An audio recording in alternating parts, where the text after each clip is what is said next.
welcome to the NFL show on talkSPORT USA, talkSPORT's dedicated US sports YouTube channel. But it's not the USA we're in today, Brian T. Smith. Will Gavin here at Croke Park, Dublin, Ireland. The seagulls flying around, picking on the scraps of the Minnesota Vikings' hopes. I mean, the food that's left over.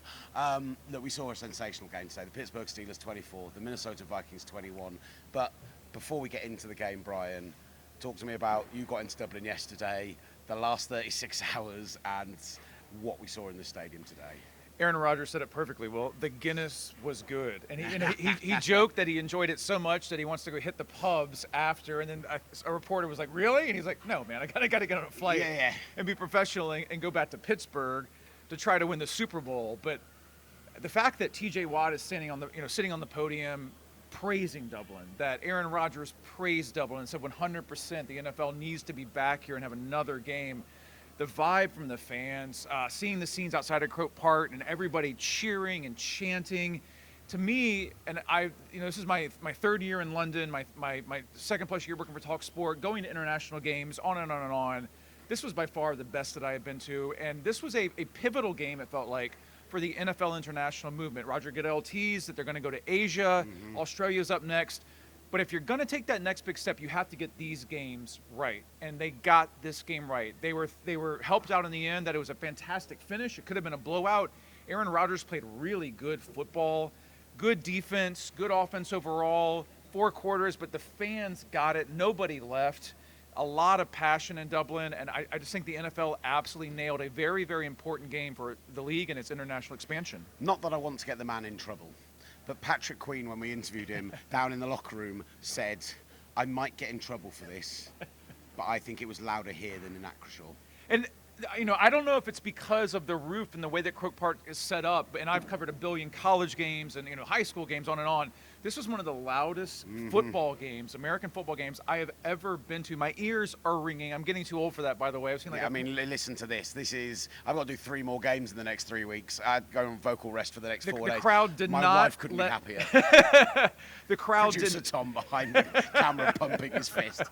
The crowd did not let up. And, Goodell talked about, it was like 30% of American fans, but you had a lot of Dubliners, people who came from all over Ireland, who wanted to see a real NFL game. They weren't here as tourists. They weren't here just to, all right, let's see what it's like. They knew the game. They were into it the entire game. That is what the NFL has to get to, and I thought it was perfect. It's the entire game thing as well. And that's actually what both Patrick Queen said to us, what James Pierce said to us, and what Nick Herbig said to us, is that they were loud on third downs from the very start of the game. It wasn't like it's a 3rd and goal and we've got to get the stop here to force the field goal and we've got to get loud here. It was every 3rd down, every 4th down, every opportunity they could, the crowd here got loud. And look, there were some wild defensive plays in this game. The Peyton Wilson chase down of Jordan Addison to stop him from getting that touchdown, which that goes in. They haven't had to take that extra time off the clock that it took, and that might be the difference between Carson Wentz leading a game-winning drive. Mike Tomlin almost blew this game by not going for the field goal, and all of a sudden you're like, oh my gosh, this is going to go to overtime. We're going to have another special teams play, right? I thought the fact that, and Aaron Rodgers talked about that Mike Tomlin gave a very, very powerful speech to the team going into this game, and they wouldn't reveal the details because they kept that in-house, but talking about the Rooneys and their connection to Ireland, and the Steelers really, really wanted this win.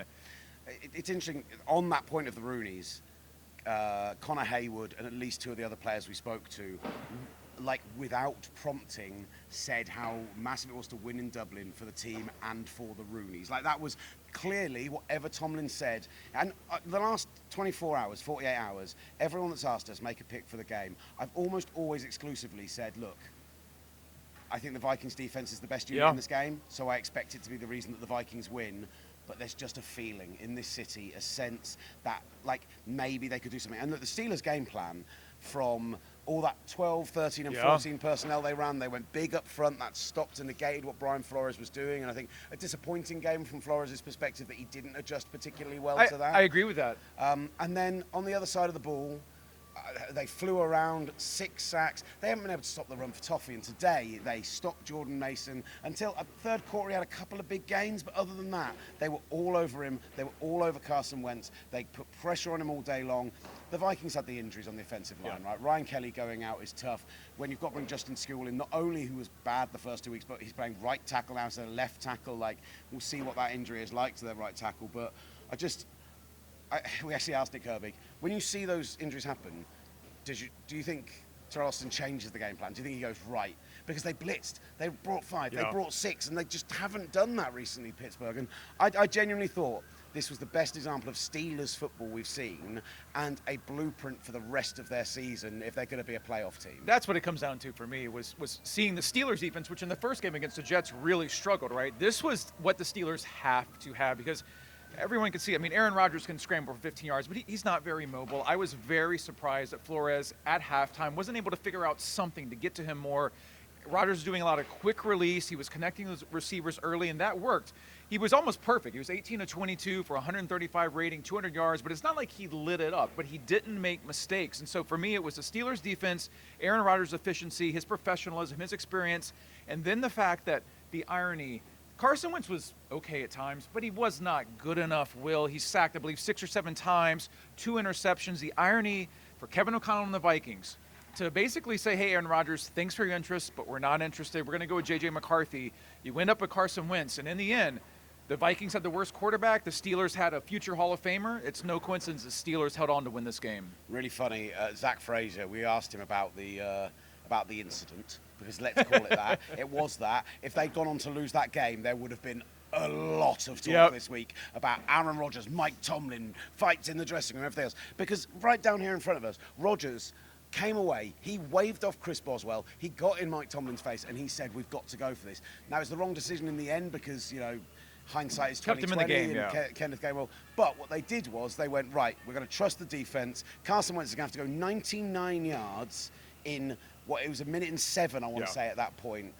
And they even got the penalty to get them nearer midfield. But honestly, I think, like, Aaron Rodgers went, look, we pin him at the 1 yard line, we trust the defense, and Zach Frazier said, yeah, we all wanted to stay out there. Aaron's just the one that went and said it. Like, he's just the one that stands up, and he's the leader. It does feel like Aaron Rodgers is starting to get his, and I know this sounds so simple, but Aaron Rodgers is starting to get his confidence back. Now, can he do this for 17 games in the playoffs? I'm sorry, I still doubt that. And you know, we joked at the start of the year he had just beaten the Jets, right? But this was a big win for the Steelers. You are 3-1. You get some rest now, and if Aaron Rodgers is hitting those passes and connecting with DK Metcalf, they still need to get the running game going. But if you have that defense with Aaron Rodgers being efficient and not turning the ball over, that's a playoff team, Will. And look, it's every phase of the game today. I thought James Pierce coming in when they got injuries in the backfield, and he made 2 really key plays. The pass breakup from down here on the goal line, absolutely unbelievable. And look, they made the decision this offseason to trade Minka Fitzpatrick, to bring Jalen Ramsey in. There were huge question marks over that. There was this question of, can you do it at safety without that? And I'm grabbing the box score because I just want to remind Live myself, TV here, folks. Yeah, exactly what he did today, because if I'm going to give the man a shout, Deshaun Elliott, a sack, a tackle for loss, 2 passes defended, and 6 total tackles on top of that. He was sensational today. He absolutely exemplified a player on the maybe outskirts of quality recently, standing up, taking account. The Calvin Austin block on the DK Metcalf touchdown. Toughness. Just, this was as good of a win for the Steelers as it could have been if they managed to keep the game less tight in the fourth quarter. But that made it more fun for us. It made it more fun for the crowd. And then you heard how loud they got on those 3rd and 4th downs, so that's fine with me. And we're set up to go into the London games. We're gonna have the Cleveland Browns, the Minnesota Vikings again, Tottenham and Wembley. Covered everything at talksport.com, talkSPORT USA.